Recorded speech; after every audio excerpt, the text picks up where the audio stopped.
Pour la première fois depuis le début de l'invasion russe, les chefs de la diplomatie russe, Sergueï Lavrov, et ukrainien, Dmytro Kuleba, ont discuté autour d'une même table.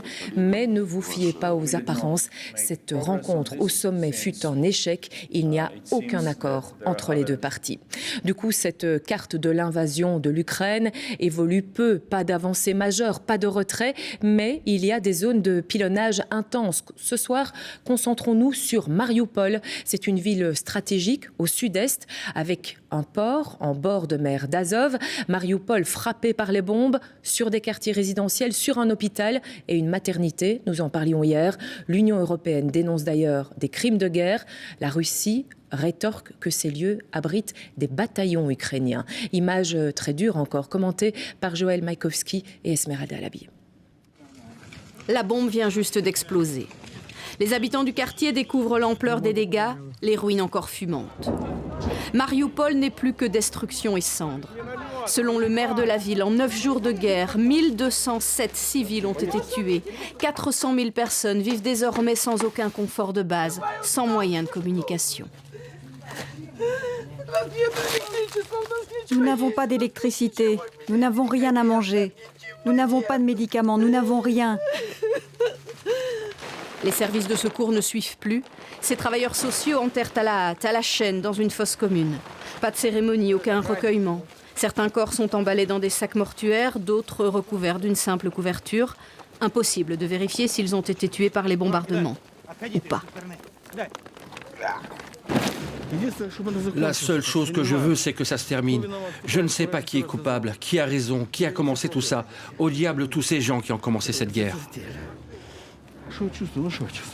Hier, c'est l'hôpital pour enfants qui était bombardé.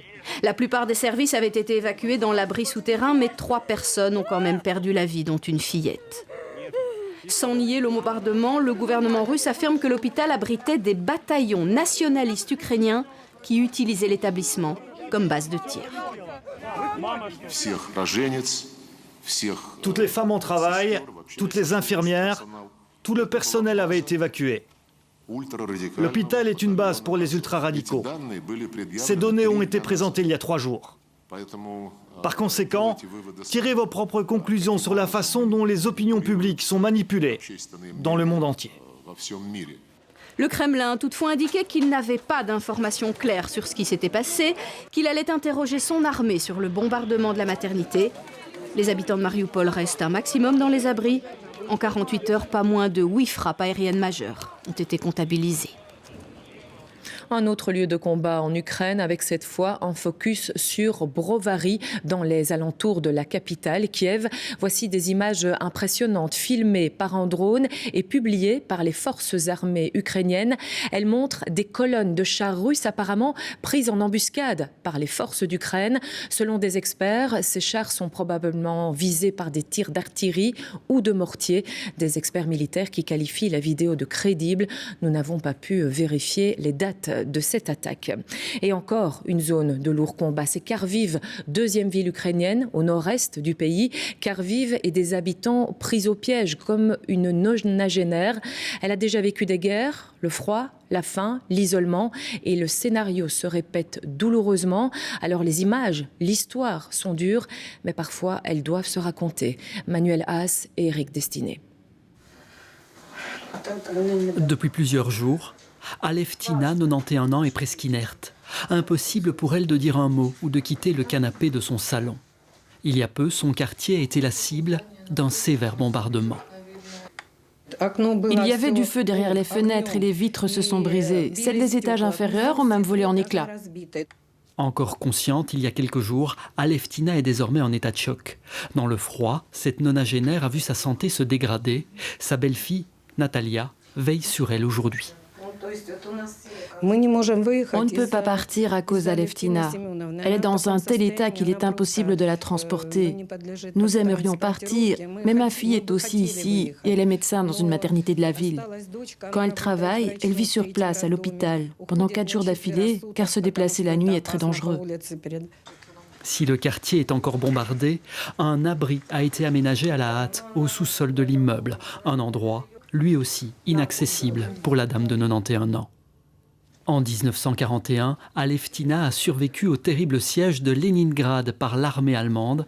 Les bombardements russes aujourd'hui la touchent particulièrement. Aleftina a entamé sa vie à Leningrad pendant le siège. Elle était enfant et a vécu la famine et le froid. Aujourd'hui, elle finit sa vie de la même manière, dans le même contexte. Il y avait des fascistes là-bas à l'époque. Il y en a ici aussi qui sont venus et bombardent nos immeubles. Aleftina, survivante des bombardements, mais pour combien de temps encore? Beaucoup de personnes en Ukraine qui ont besoin de soins urgents, coincées derrière ces murs éventrés, pourraient bientôt devenir aussi des victimes de cette guerre qu'elles n'ont pas choisie. Et l'extrême ouest du pays est toujours épargné. À Lviv, nous allons rejoindre notre équipe emmenée par Sébastien Joris, notre équipe qui est allée à la rencontre des citoyens qui se préparent malgré tout à une offensive sur place. Ils veulent pouvoir se défendre. Regardez ce reportage.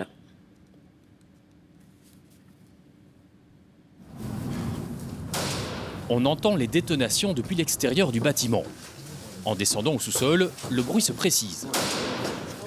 Les coups de feu sont répétés. Ces hommes se pressent dans une odeur de poudre. Le stand de tir est un point de passage obligatoire avant d'acquérir une arme de chasse ou une arme de défense. Vitali est ouvrier dans le bâtiment. Avant cet exercice, il n'avait jamais touché un tel objet. Ma motivation, c'est d'être prêt à me défendre. Je n'ai jamais voulu être un chasseur. C'est seulement pour me défendre que j'achète cette arme et que j'apprends à m'en servir. L'endroit est bondé. Dans son bureau, le responsable est surchargé. Il rédige à la chaîne des certificats de réussite aux exercices. Avant, c'était un centre de loisirs. Les gens venaient ici pour s'amuser, parfois en famille. Certains offraient des cours ici comme cadeau à des amis. Maintenant, notre stand de tir s'est transformé en véritable organisation militaire, car on apprend aux gens à faire la guerre, défendre l'Ukraine, ses maisons, ses familles. Apprendre à défendre et apprendre à soigner si le pire devait arriver. Dans un bâtiment de l'administration, ces citoyens suivent une formation d'urgence. Exercice pratique. Max doit extraire Roxalana d'une zone de combat. Elle est gravement blessée.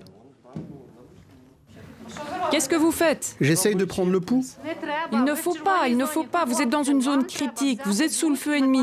Vous devez directement poser un garrot sur le membre où il y a saignement critique. Pour ces deux amis, l'essentiel est de ne pas se retrouver démunis au milieu d'une ville attaquée. I want to know how can I help if the situation which is here, which is now happening in, for example, Mariupol, would be. À l'époque, j'étais l'avocat et j'ai travaillé à Kiev, mais quand la guerre commence, je me suis décidé de rencontrer ma famille à Lviv et faire ici tout ce que je peux pour protéger ma famille. Tous espèrent ne jamais se retrouver dans pareille situation. Mais tous veulent absolument pouvoir faire face. À Lviv, ils sont chaque jour des centaines à se former. Et ce midi, les députés du Parlement fédéral, tout comme ceux du Parlement wallon, ont respecté 1 minute de silence en hommage aux victimes du conflit en Ukraine. La Belgique, qui l'a affirmé par la voix du secrétaire d'État à l'asile, « Nous n'abandonnerons pas les réfugiés, ni aujourd'hui, ni demain, ni jamais ». Ce sont les mots de Sami Madi. Fédéral, région et communauté se sont d'ailleurs concertés pour coordonner l'accueil des 200 000 réfugiés attendus chez nous.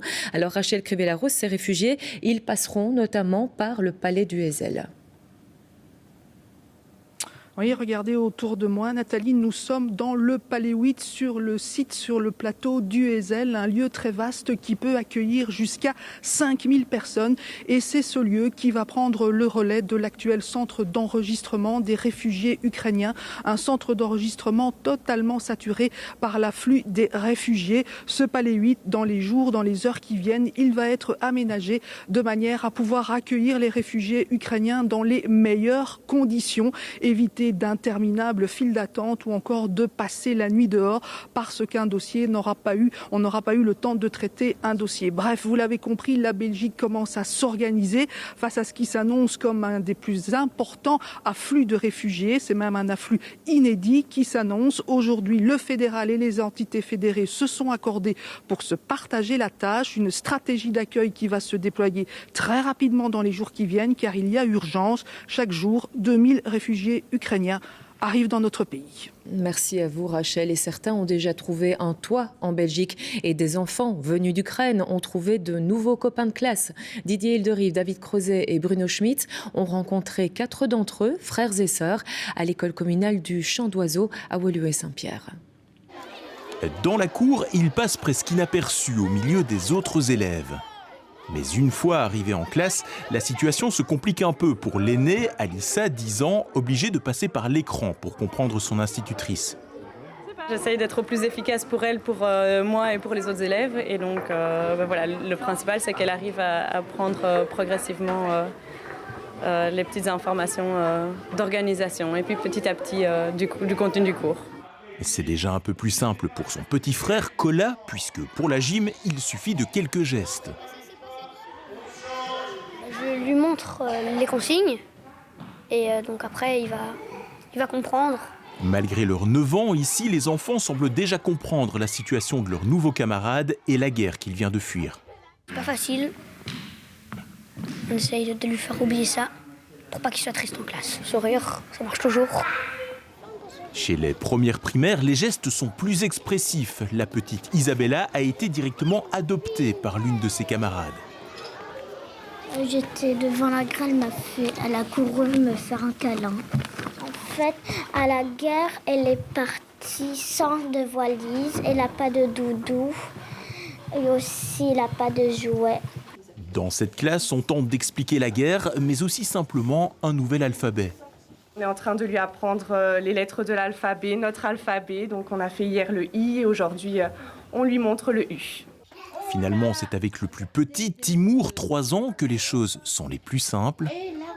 C'est beaucoup plus facile. L'enfant de 2 ans et demi s'adapte très très vite à la vie de classe et même pour la langue. Ici, on est une école où c'est très multiculturel. J'ai beaucoup de langues différentes en classe. Bon, ben voilà, maintenant on va se mettre un peu à l'ukrainien. Au moins pour quelques mois, puisque l'objectif pour cette famille de 4 enfants est de pouvoir rentrer en Ukraine le plus vite possible.